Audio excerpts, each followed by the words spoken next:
Bonsoir à tous, bienvenue. Très heureux de vous retrouver pour votre journal de 19h30 sur RTI2, la chaîne toujours proche des populations. Voici les titres de ce samedi 7 octobre 2023. Dans notre pays, la 6e édition du Sahara est une occasion pour les exposants de faire de bonnes affaires en mettant en valeur leurs produits de qualité, découvertes tout à l'heure dans l'escale 225. À l'international, l'ouest de l'Afghanistan secoué par un tremblement de terre qui a fait de nombreuses victimes. Le séisme a provoqué des glissements de terrain. Merci pour votre fidélité. Place à la rubrique Escale 225.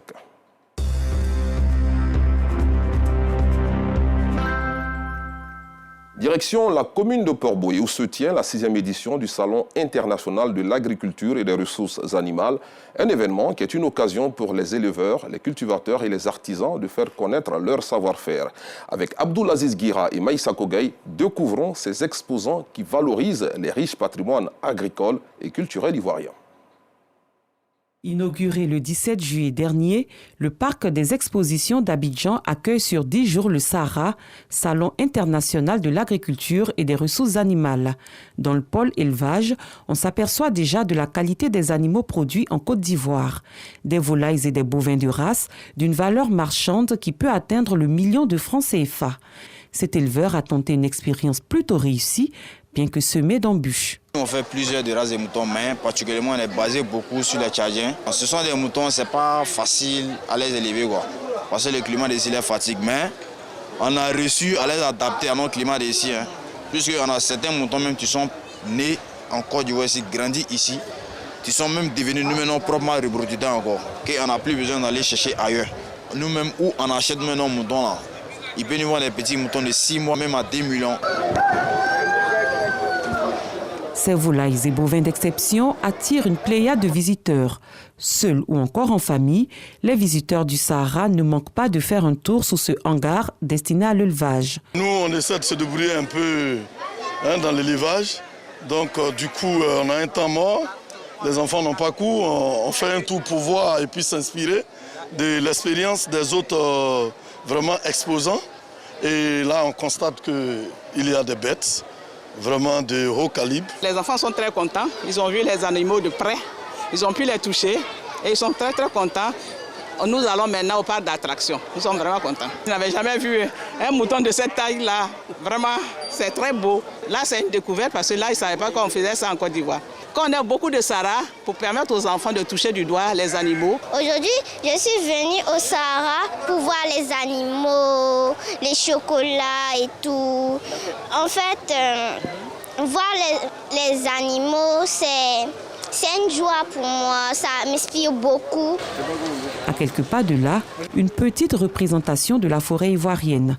Ici sont présents les arbres qui peuplent le paysage forestier ivoirien. J'ai tenté une expérience dans mon village maternel à Didiéville où j'ai voulu faire une petite forêt pour que, avec des bancs et tout ça, un endroit de loisir. Mais ça a été difficile à démarrer comme projet. Et on vient de me donner une excellente nouvelle, à savoir que je peux m'intéresser à l'assaut d'efforts afin de solliciter gracieusement des plants, des essences. Et maintenant que je sais ça, je crois que ça c'est un des très gros avantages de ma visite. À l'échelle continentale et à l'échelle mondiale, la Côte d'Ivoire est un acteur majeur dans le domaine de l'agriculture. Ce secteur est même l'un des piliers de l'économie du pays. La Côte d'Ivoire est d'ailleurs le premier pays producteur de cacao, de noix de cajou et de cola au monde. À l'intérieur de ce chapiteau de près de 20 000 mètres carrés, ces données sont matérialisées. Cet exposant propose des produits dérivés du cacao, une des plus grandes richesses du pays. Nous avons le savon à base de cacao qui est un savon non éclaircissant, qui unifie le teint, qui est anti-âge, hydratant et qui est un savon anti-vergeture. Nous avons aussi du beurre de cacao qui est un produit non seulement corporel mais qui est aussi capillaire. Le bébé de la maison, voilà, qui est la liqueur de cacao, qui est un produit fait non seulement à base de cacao, mais qui contient également de la crème fraîche, du lait, également de l'alcool. Il y a aussi du miel d'Anarcadie. Cet arbre qui abonde les forêts ivoiriennes est aujourd'hui mis à profit pour concocter un somptueux miel. Nos ruches sont installées dans des champs d'anacadier Et lors de la saison de la floraison, les abeilles se donnent à cœur joie et elles nous produisent ce miel très digeste, très riche en oméga 3, très bon pour la santé. En fonction des types de fleurs que les abeilles butinent, il y a un miel particulier qu'elles donnent. La chaîne de découverte s'allonge avec un autre exposant qui nous propose du jus fait à base de noix de cola. Un fruit dont la production peut atteindre jusqu'à 280 000 tonnes par an dans le pays. On veut que le monde entier consomme la cola. C'est pour cela que nous avons eu le courage de transformer la cola en jus. Quand tu bois le jus de cola, il lutte contre la sinusite et la vision floue. En plus, ceux qui ont les maladies des nerfs, ça les aide aussi à renforcer leur énergie. À l'intérieur de ce chapiteau, il n'y a pas que des clients qui se bousculent. On retrouve des visiteurs tout aussi émerveillés par le vaste paysage culturel du pays et le savoir-faire des artisans. On a découvert de très belles choses. On a découvert par exemple des dragées à base de cacao, des chips de manioc, des chips d'igname.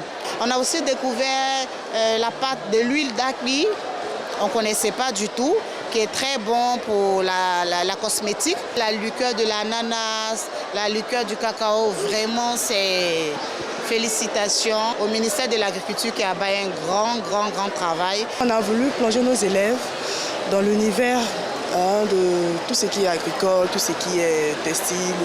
En fait, leur montrer un peu ce que la Côte d'Ivoire a comme valeur. Et nous sommes vraiment émerveillés car il y a assez de choses sur tous les plans, sur tous les domaines. Voilà. Il y a assez les articles, les vêtements, les produits pour le corps et tout. Voilà. Et nous avons vraiment apprécié notre visite.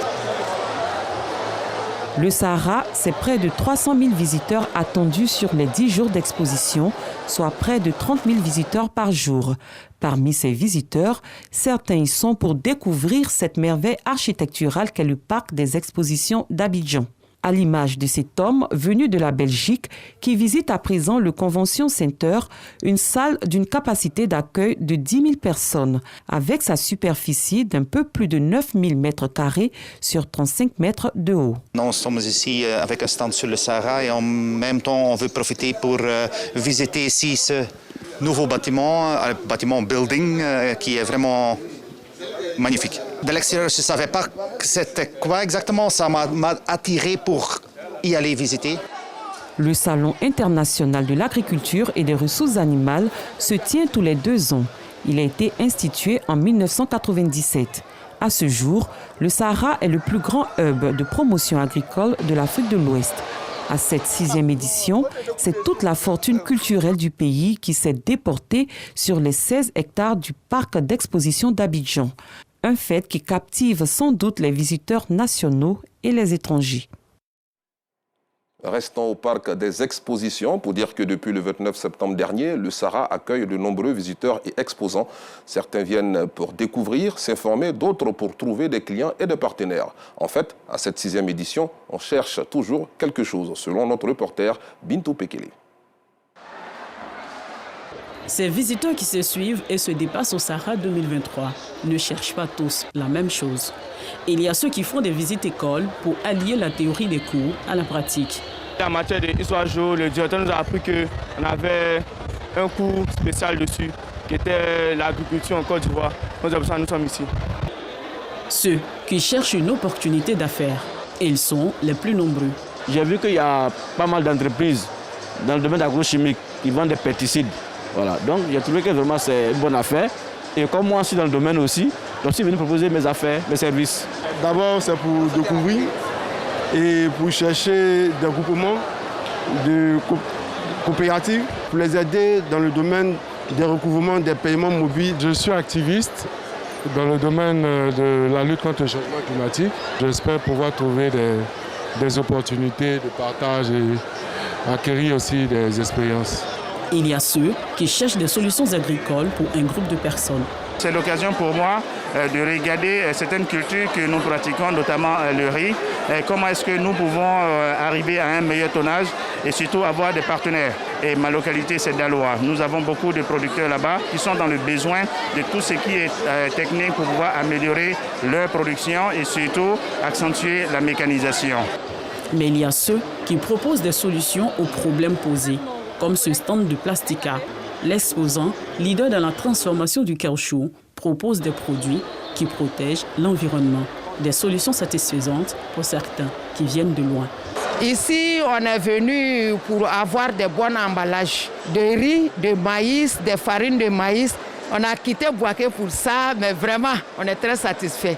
Là, on est assis même là, ça c'est notre dernier souci. Notre rêve est devenu réalité. Généralement, les gens nous visitent pour la qualité de nos emballages. Nous arrivons sur le Sahara avec des produits qui ont un faible impact sur l'environnement en termes de préservation. Comme notre palette plastique donc, qui est faite à partir de matières plastiques. On n'a pas besoin de couper le bois pour produire la palette, mais à la fin de vie de la palette, nous avons un système qui permet de récupérer cette palette et de la recycler. Donc cette palette-là préserve l'environnement. C'est aussi un message qu'on est venu porter aux industriels, aux opérateurs qui sont sur le Sahara. Au Sahara, on cherche toujours quelque chose. Et il y a ceux qui aiment déguster pour mieux choisir. Là, j'ai dégusté des noix de cajou parce que je suis assez curieux de voir l'évolution dans la fabrication. Ça permet après, éventuellement, de faire un choix pour savoir qu'est-ce qu'on va prendre. Voilà, c'est tout. C'est tout ce mélange d'idées, d'interactions, d'échanges B2B qui fait le Salon international de l'agriculture et des ressources animales d'Abidjan. L'édition 2023 du Sahara ferme ses portes ce samedi. Elle est déjà un pari réussi pour le gouvernement ivoirien. On peut le dire, le Sahara 2023 est une réussite. Autre sujet à présent, celui relatif à un mets qui se confectionne lors de grandes occasions. À Kamarasso, dans la ville de Bouna, le beignet de mil, communément appelé gnomi, est plus qu'une simple nourriture. Au fil des ans, il est devenu une tradition, même dans le choix des ustensiles et ingrédients pour sa cuisson. Nous vous invitons donc à déguster ce reportage signé Abdoul Aziz Guira. La nuit vient de tomber à Kamarasso, dans la ville de Bouna, dans le nord du pays. C'est le moment propice pour cette femme du 3e âge de sortir les ustensiles de cuisine et de se mettre à la tâche. Aliment doit cuisiner des beignets de mil, communément appelés gnomi, pour le lendemain et il faut commencer le processus cette nuit. Tout d'abord, je vais sortir les marmites. Ensuite, je vais puiser de l'eau. Et après, je vais filtrer l'eau afin d'y enlever les saletés. Je vais laver le mil pour enlever les petits cailloux. Et après le lavage, je vais laisser le mil dans un récipient. Au lever du jour, d'autres femmes se joignent à Aliment pour la cuisson des gnomis. Les beignets prennent peu à peu forme dans l'huile. Leur préparation fait partie de la culture du village. Elle se fait à de grandes occasions, comme c'est le cas ce jour, de célébration du Maouloud. Les beignets sont dans nos traditions. Les aumônes que nous distribuons pour nous, à la mémoire de nos défunts parents, pour nous les vivons aussi, et au prophète Mohammed sallallahu alayhi wa sallam, jusqu'à sa famille, tous les musulmans. Voilà le sens de la sadak des beignets le jour du Maouloud. C'est ce qu'il y avait de mieux comme nourriture à l'époque de nos parents, une nourriture conservable dans le temps. Ça symbolise la pureté de l'âme. À Kamarasso, le respect de cette tradition se perçoit jusque dans l'utilisation des ustensiles de cuisine et ingrédients. L'on fait frire le gnomi dans une poêle à base d'argile avec du beurre de karité. Nous utilisons la poêle en argile parce qu'avant, avec nos parents, il n'y avait pas de marmite. Et tout se faisait dans la marmite en argile, que ce soit la nourriture, la conservation de l'eau. Tout se faisait en argile. Voilà pourquoi c'est devenu une habitude. Jusqu'à présent, on a gardé cette habitude de nos parents. On fait tout dedans. Et concernant le beurre de karité, c'est ce qu'on utilisait avant ici. Il n'y avait pas d'huile de palme. Donc tout se faisait avec le beurre de karité. Et c'est resté aussi une habitude. Et puis avec le beurre de karité, le gnomi se conserve longtemps. Ça peut faire 1 mois, 2 mois, si tu sèches, voire même 1 année. Une fois la préparation terminée, ces beignets seront distribués dans tout le village et même dans les villages voisins.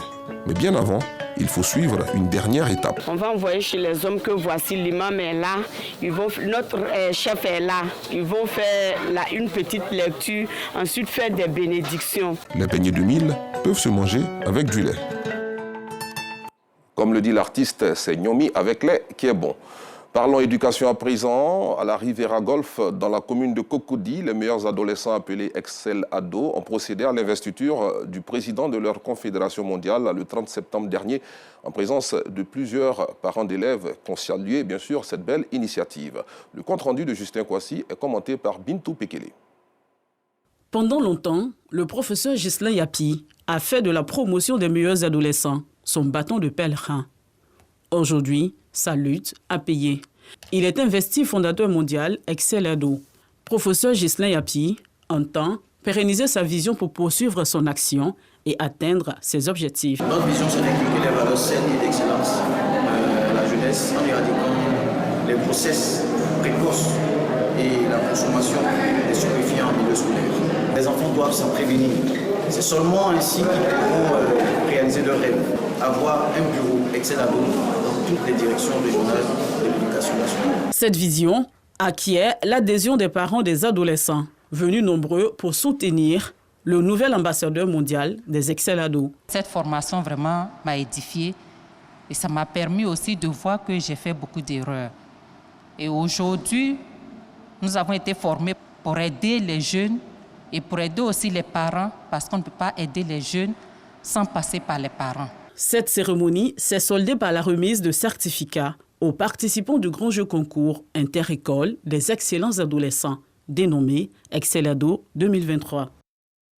Un mot de sport dans cette édition. À moins de 100 jours du coup d'envoi de la Coupe d'Afrique des Nations de football dans notre pays, le président du COCAN, François Albert Amichia, a installé les comités locaux d'organisation des villes hôtes de Korogo et de Bouaké. Plus de précisions avec Arsène Kwasi.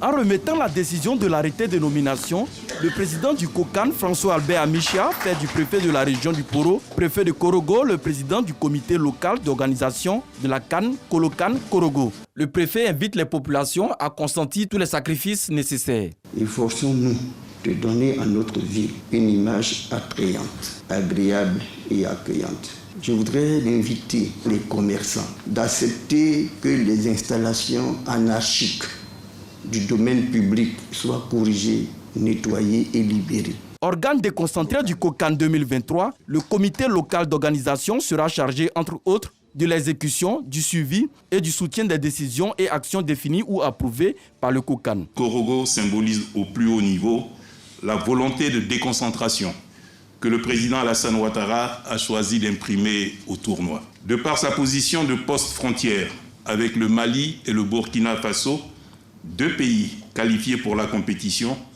Korogo et sa région représentent des portes d'entrée, des flux de supporters et de touristes qui viendront bonifier notre grand événement. Pour le nouveau maire de Korogo, Lassina Ouattara Dilas PR, premier vice-président du Kolokan, c'est un honneur pour Korogo d'abriter des matchs de poule de la CAN. À ma qualité de maire de la commune de Korogo, avec mon conseil, nous nous engageons à prendre toutes les dispositions pour permettre au comité local de la COCAN de travailler dans les meilleures conditions possibles. Après l'étape de Korogo, le préfet de la région de Gbeke, préfet du département de Bouaké, a été également investi président du Kolokan Bouaké.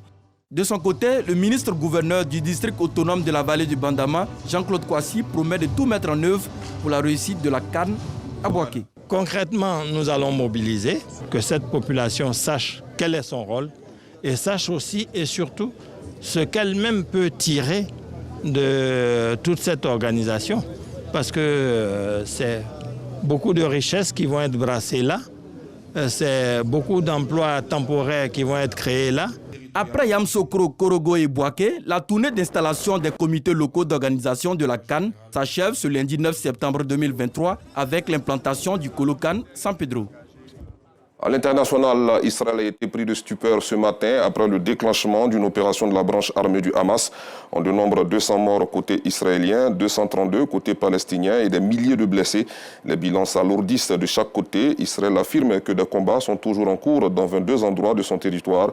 Des dizaines de vols internationaux à destination de Tel Aviv ont été annulés. Le Conseil de sécurité de l'ONU se réunit en urgence demain sur la situation. Enfin, comme annoncé en titre, le bilan des victimes du séisme de magnitude 6,3 survenu ce samedi dans l'ouest de l'Afghanistan s'élève à environ 120 morts et plus de 1000 blessés, ont indiqué les autorités régionales. Merci d'avoir suivi cette édition. Soyez aussi heureux que cela est possible. Bon week-end sur RTI 2.